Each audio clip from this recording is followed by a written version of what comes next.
오늘 컨디션은 다들 괜찮으십니까? 다들 감기 걸리고 지금 난리들 아니더라고 보니까 주위에. 여기도 독감이 돌아가지고 애들이 학교도 못 나오더라고요. 그러니까 요번 감기가 오래 가서 이제 슬슬 파리 지하철에도 이 마스크 마스크 착용하는 사람들이 점점 조금씩 보이는 것 같아. 이게 좀 많이 아프다고 하더라고요. 이게 막 일주일씩 애들이 학교를 못 나오고 또 후유증 있는 애들은 또 일주일 잠깐 나왔다 며칠 나왔다 또 한 일주일 못 나오고 막 그래서 이게 유행으로 퍼졌나 보다. 네. 심각하다고 하는데 아직까지 저희 집엔 심각하다 하는데 그 집은 스키장 갔다 왔어요? 네. 그래서 제가 전투적으로 애들을 먹이고 전투적으로 싸우면서 막 재워요. 안 자고 안 먹으면 아프다고. 맞아. 네, 무조건 9시에는 베드에 들어가야 되고 색깔 맞춰서 그린 색깔까지 다 먹어야지 식탁에 나올 수 있고. 아유, 힘들다 힘들어. 그러니까요. 애미는 힘들다. 오늘은 안녕하세요 자나리모님. 안녕하세요. 오늘은 아주 그냥 일찌감치 들어오셨네요 다들. 지금 거의 시간이 됐는데. 됐어요. 일찍 들어오셨고 정각에 거의 다 들어오셨고 보통 말씀 미리 안 하시고 안 보이시면 한 5분까지 기다리는데 오늘 노을님은 따님이 서울에서 내려와가지고 약속이 잡혀서 가족들 식사 시간 이렇게 그렇게 해서 오늘 못 오실 것 같다 그러셨고 그 다음에 우리 퍼플리님은 또 시댁에 시부모님이 아프셔가지고 그래서 오늘 내일 또 모임 연일 또 못 오실 것 같고 그래서 오늘 저희 오실 분들은 윤지님 딱 들어오셨네. 자 슬라이딩 세이프 들어오시면서 이제 다 들어오셨습니다. 오늘 분은. 네, 안녕하세요. 안녕하세요. 네, 오늘 일단 들어오실 분들은 다 들어오셨습니다. 두 분 불참하신다는 말씀 해주셨고 자 그러면 책은 다 펴셨는지요? 네. 한참 울다 왔어. 울다 왔어요? 울다 왔어. 뭐 하다? 왜? 응. 개인 분량이 있는데 울다가 지금 들었어. 울 일이 많습니다, 여러모로. 자, 그러면 숙제 꽃이 폈어. 달 B95 유리창 끝내고 넘어가고 목소리 이름 우리 인생의 전문가부터 시작하겠습니다. 시작해 주시죠.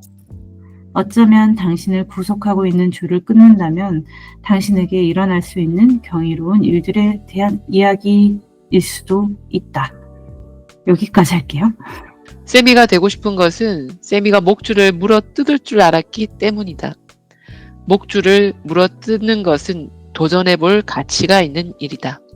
목줄을 물어 뜯어 봐야만 너 자신이 되어라 라는 도전적인 지혜를 이해할 수 있다. 당신이 어떤 목줄을 물어 뜯었는지가 당신이 누구인지를 말해줄 수 있을 것이다. 우리는 다른 사람이 달라질 수 있는 가능성을 믿어야 자신도 달라질 수 있다.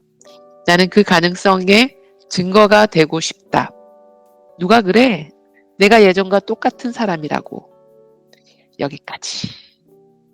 어떠셨습니까? 자나리모님? 네. 죄송합니다. 오늘 제가 너무 고단한 일이 어제 오늘 많아가지고 좀 솔직히 중간에 좀 거의 한 번씩 어디 갔다 왔어요. 이게 어디 한 번씩 갔다 와가지고 그리고 이제 이게 그 미국의 이 총기 난사 사건, 학교에서 일어났던 총기 난사 사건 같은 경우는 좀 기억이 나거든요. 이걸 뉴스에서 보고 뭐 그게 또 좀 약간 연쇄적이라고 생각될 정도로 이렇게 별로 텀이 없이 한 3번 정도 이렇게 연달아 있었던 기억이 있어서 되게 끔찍하게 생각이 되면서도 특히 더 좀 그때 당시에 되게 놀랍고 끔찍하게 생각이 됐던 거는 우리 애들이 만 6년 정도 학교를 다니다가 왔기 때문에 미국에서 이게 우리가 계속 미국에 계속 살았다면 우리가 겪었을 수도 있는 일이구나라는 생각이 드니까 너무 끔찍했던 것 같아요. 그때 당시에는 놀랍고. 근데 어찌되었든 간에 여기 그 일이 겪은 사람들이 또 결국에는 비슷한 일을 겪은 사람들을 도우면서 자기네들이 살게 된다고 해야 되나? 그 어려움을 다시 극복할 수 있게 되는 거잖아요. 근데 그게 결국에는 그 우리가 앞에서 뭐 우리도 얘기했지만 연대라는 그 말과 일맥상통하는 거라서 다시 한번 그 연대의 힘에 대한 걸 또 깨닫고 생각해보는 계기가 된 것 같아요. 네. 맞습니다. 갔다가 오셨군요. 확실하게. 한 세 번쯤 갔다 왔어요. 3번쯤. 아니 그게 아니고 계속 가 계신 게 아니고 오셨어요. 네. 자, 샌프란 레이디님.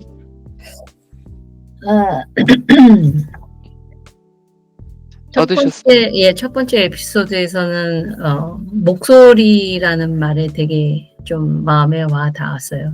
그래서 이 목소리, 저는 가끔 목소리를 높이지 않을 때가 있어요. 보고도 못 본 척, 안 본 척, 뭐 내가 봐서 목소리를 높음으로써 뭔가 더 번잡스러운 일, 뭐 커지는 일, 나한테 귀찮은 일, 뭐 이런 일들이 생길 거라는 그런 어떤 생각에서 아마 그런 게 있는 것 같아요. 고정관념이. 근데 이제 이 얘기를 보면서 정말 정의로운 목소리는 정말 높임으로써 큰 힘이 될 수 있겠구나. 그리고 나만이 갖고 있는 고독에서의 어떤 힘과 용기를 내서 목소리를 냈을 때에 또 다른 사람과의 뭐 같이 합쳐서 또 큰 힘이 될 수 있겠구나라는 거를 조금 더 느꼈고요. 두 번째 에피소드에서는 세상에 정말 매직 같은 단어가 있구나. 뭐 나도 그런 걸 경험한 적이 있어요. 어떤 좀 우울하고 침울했을 때에 나의 어떤 매직 같은 단어 하나를 가지고 완전히 부정에서 긍정으로 갔던 그런 어떤 경험을 떠올랐어요. 그 얘기를 보면서. 그래서 참 세상에 이 매직 같은 단어가 되게 중요하구나. 뭐 나도 누군가한테는 그런 얘기를 좀 많이 들려주고 싶다. 뭐 이런 생각을 좀 해봤습니다. 이상입니다. 네. 자, 그 옆에 우나님. 누군지 모르겠지만 제 옆에. 우나님. 그래서 오늘은 눈 안 마주치려고 계속 보고 있었어요. 저도 첫 번째 에피소드, 일단 전반적으로 그 단어 하나가 갖는 힘이 굉장히 경험이랑 단어 하나가 갖는 힘이 좀 크다는 거를 좀 느꼈고, 첫 번째 에피소드를 들으면서 그 어떤 이런 트라우마를 갖고 있는 사람들 뿐만이 아니라 삶에서 힘든 일을 겪고 이렇게 자기 스스로를 굉장히 하찮고 뭐 좀 뭔가 혼자 할 수 없는 좀 이렇게 무기력에 빠져 있는 그런 사람들조차도 내가 어느 순간에 누군가를 도울 수 있고 어느 순간 내가 살아가고 있는 이 존재가 가치 있는 거라고 느낄 때 거기서 좀 힘을 얻는 것 같아요. 근데 이게 가능하려면 이 앞에서도 말했던 그 연대라는 것, 함께 살아간다는 것이 가장 중요한 것 같다는 걸 또 느꼈고, 그런 사람들이, 그러니까 뭐 특히 뭐 총기 사건을 예를 들긴 했지만 이런 사건뿐만이 아니라 사회 전반적으로 굉장히 겪지 않아도 될 일을 겪으면서 사람들이 많이 힘들어 하잖아요. 그래서 인간은 약한 존재고 이럴 때일수록 더 이렇게 함께 서로를 위해서 이렇게 가라앉아 버리지 않도록 서로의 그물이 되어줘야 되겠다는 생각도 했고, 그리고 여기서 좀 마음에 와닿던 게 이대로 괜찮다. 이대로도 괜찮다. 나 그냥 여기서 괜찮다라는 말이 좀 와닿고, 목소리를 낸다는 것, 그것도 중요한 것 같고, 이제 그 이름이 어떤 나의 어떤 방향성이나 이런 걸 좀 규정 짓고 좀 나아가는데 힘이 된다고 이렇게 말했는데, 그때 사실 이 부분 읽으면서 꿈 생각났어요. 너무, 어머니가 장명에 좀 뭔가 그게 있으셔가지고 일가견이 있으셔서 꿈 생각도 났고, 두 번째도 약간 이게 좀 내 삶의 형태를 가지고 이렇게 나아가고 싶다는 생각은 저는 항상 하고 있는데 이게 쉽지가 않은 거라 노력을 하면서 해야겠다라는 생각도 했고, 내가 삶에서 내가 좀 이렇게 의미를 부여할 수 있는 나만의 이야기를 만들어갈 수 있는 그런 시적인 단어들이 뭐가 있을까에 대해서 좀 곰곰이 생각해 볼 수 있었던 부분이었던 것 같고, 이 목줄에 대한 그걸 읽으면서 우리 첫째가 생각이 났어요.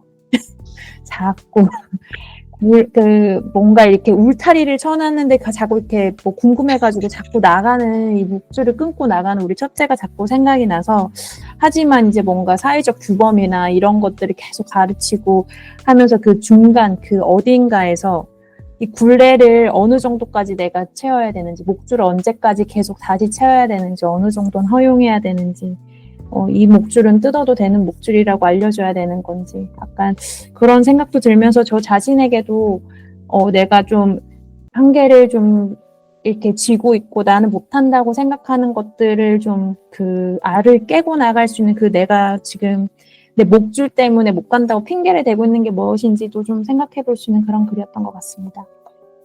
아, 이상입니다. 눈 안 마주쳤으면 어쩔 뻔했어. 자, 그 밑에 윤지님. 저는 감정이 너무 일으켜가지고 이미 책을 읽기 전에 이만큼 울고 왔는데 이어서 또 이런 이게 나오니까 저는 참 원래 울보기도 하지만 울보슬보기도 하지만 잘 울어요. 되게 감정이입이 잘 돼서 그런지. 그래서 이런 일들을 읽으면 지금 또 눈물이 차올라는데 되게 감정이 힘들어요. 너무 힘들어서 제가 이거를 몰입을 안 하고 싶은데, 그래서 이런 이야기를 잘 안 읽고 싶어 하거든요, 사실은. 근데 또 눈물이 나오네. 근데 이 울음의 정체가 뭔지는 모르겠어요.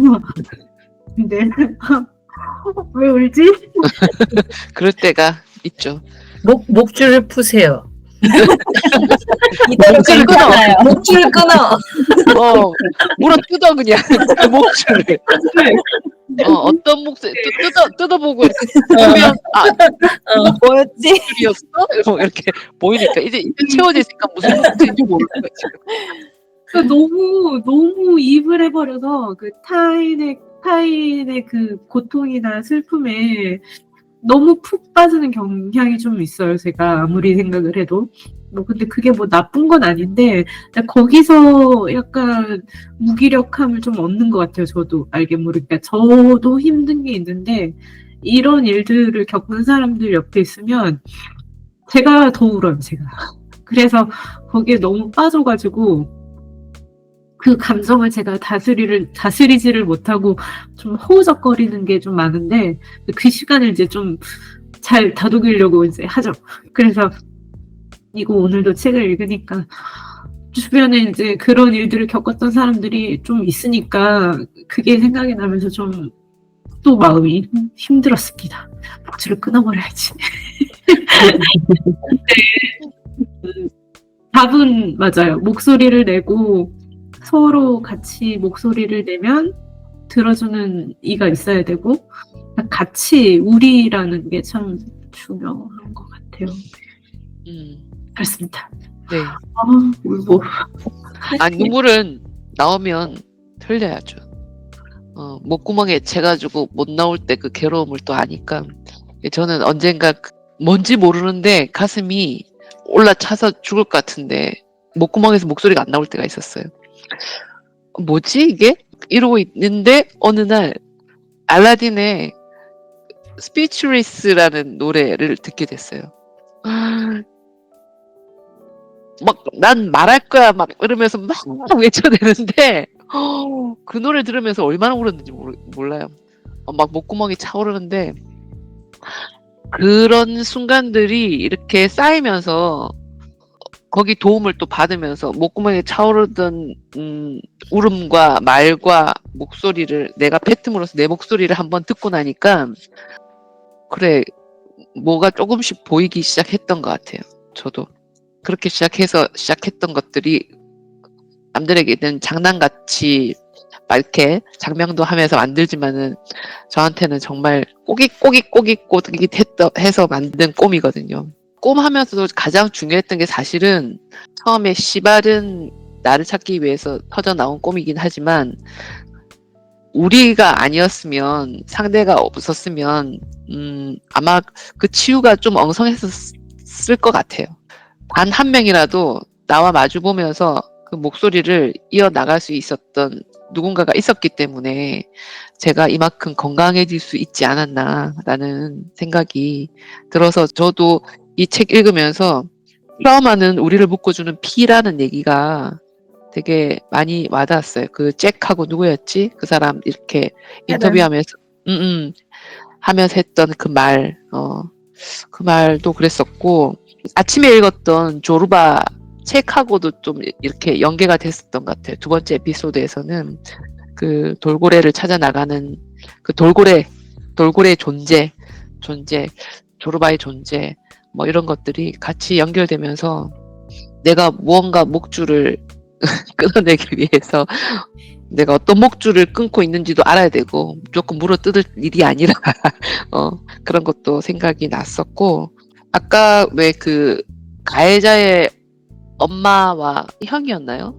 그분의 고백이 있었는데 에릭의 엄마가 썼던 책이 있어요. 나는 가해자의 엄마입니다라는 실제로 그분이 책을 내서 그 이후에 그런 분들을 위한 활동을 하면서 낸 책들이 있거든요. 고백을 하기가 쉽지 않았을 건데 책을 내고 아주 커밍아웃을 한 거잖아요. 그 용기도 대단한 것 같다는 생각이 들었어요. 참 이 정혜은 씨는 대단한 여성인 것 같습니다. 지난번에도 읽었던 책도 그랬는데 참 잔잔한 듯 하면서도 글의 힘이 굉장히 단단하다는 생각이 드네요. 훌륭합니다. 다음 달 책 리스트가 나왔습니다. 살펴보시고 또 네, 3월에도 만나요, 우리. 3월 달에 봅시다. 3월 달에는 너무 슬플래나? 슬프지는 좀 잔잔한 책입니다. 잔잔한 책들도 있고. 뭐 슬픈 책을 읽나요? 3월에? 아닙니다. 아니, 저도 이 정혜윤 제목이 슬픈 세상의 기쁜 말이지만은 좀 많이 울컥울컥 하는 것들이 많았네요, 이 책은 또. 근데 이게 그냥 삶이 그런 것 같아요. 슬픔이 있으니까 기쁨도 있고. 그러니까. 뭔가 그런 그 반짝반짝한 별들은 밤에 보이잖아요. 그래서 뭔가 많은 걸 잃고 좀 어려운 거를 겪고 삶을 거의 포기한 단계에 갔을 때 그때서야 삶이 소중하다는 걸 느낄 수 있지 않나 그런 생각도 들고요. 우리 네. 또 그렇잖아요. 그러니까요. 꿈을 만든 것들이 저의 여러 가지 그 교집합이 있는데 그 키워드가 해외 사니까 재외 국민으로서의 여성 살고 있는 여성들에 대한 마음이 좀 컸었고 두 번째는 나이 들어가는 제 또래의 여성들 그 두 가지 키워드를 가지고 지금까지 가고 있는 거거든요. 그러게 우리는 조금 슬픈 얘기들이 많을 줄 알아요. 미리. 우리 자나리모님 더 계셨다가는 큰일 나겠습니다. 얼른 주무십시오. 얼른 보내드리겠습니다. 네, 자. 감사합니다. 1, 2, 3. 자, 얼른 가서 편히 주무십시오. 네. 네, 수고 좋았습니다. 많으셨습니다. 나를 3월 달에 봬요. 보내주세요. 안녕. 안녕. 아이고 가야 되는데. 왜 그렇게 울어? 모르겠어요. 버텨 올라가서 막 울어 막. 아니 아이고. 저 사고 막 이런 것만 들으면 너무 가슴이 아파서 애들이 생각나고 막 그러거든요. 주체를 할 수가 없네. 너무 슬프네. 이 낮에 이렇게 너무 슬퍼가지고 머리가 아파서 어떡해. 아유, 근데 큰일. 그 생각도 났던 것 같아요. 저 그 한참 이제 막 번아웃 안내 어쩌네 해가지고 완전 쓰러졌을 때 그때 이제 옆집 언니가 친하게 언니가, 지내니까 애기, 들었어. 근데 그게 지금 와서 보니까 그게 엄청 큰일이었나 봐요, 저한테도요. 아, 그게 막 너무 생각이 나는데, 그 언니 임신했어요. 몇 너무 달? 잘 됐죠. 제가 엄청 울었어요. 몇 개월 됐지? 이제 6월에 아기 나요. 이제 안정기 접어. 안정기구나. 다행이다. 아기가 이제 9년생이거든요? 완전 노산인데, 사실은. 79년생이면 내가 69면, 어머머, 79면 거의, 어머, 작년에 좀 유산을 좀 했어요, 언니가. 한 40대 2번, 중반이구나. 두세 번 아기를 벌써 잃었거든, 작년에. 그래도 노력을 한다고 해서. 그래서 이제 그냥 그래서 언니가 저한테 고맙다고 윤지하면서 그 언니는 이제 천주교는 아니지만 그 언니가 저한테 사다 주신 그 상모님 있잖아요. 그거 제가 언니 줬거든요, 언니가 주라고. 그러니까 그거 자기 항상 갖고 다닌다고. 애기가 찾아와 주면 좋겠지만 또 아니면 안 될 걸로 이렇게 그냥 잘 살아가겠다고 막 그 이야기를 몇 번 했었어요. 근데 애기가 와서 그 생각 나면서 또 막 울었나 봐요. 그래도 너무 반가운 소식이다. 그죠? 원하던 아기가 왔으니까. 딸이 그대로 왔어요. 안 나가? 안 나가? 그거 이제 성별도 다 알 수 있나 봐요. 다 나왔어. 이제 그쵸, 중반기에 들어갔으니까. 축한다고 전해주세요. 울지 마. 울고 미치겠네. 좋은 일인데. 이게 때문에. 안녕. 이당. 오케이, 안녕. Honey, you're my sugar. I'm pleased as punch with the spice.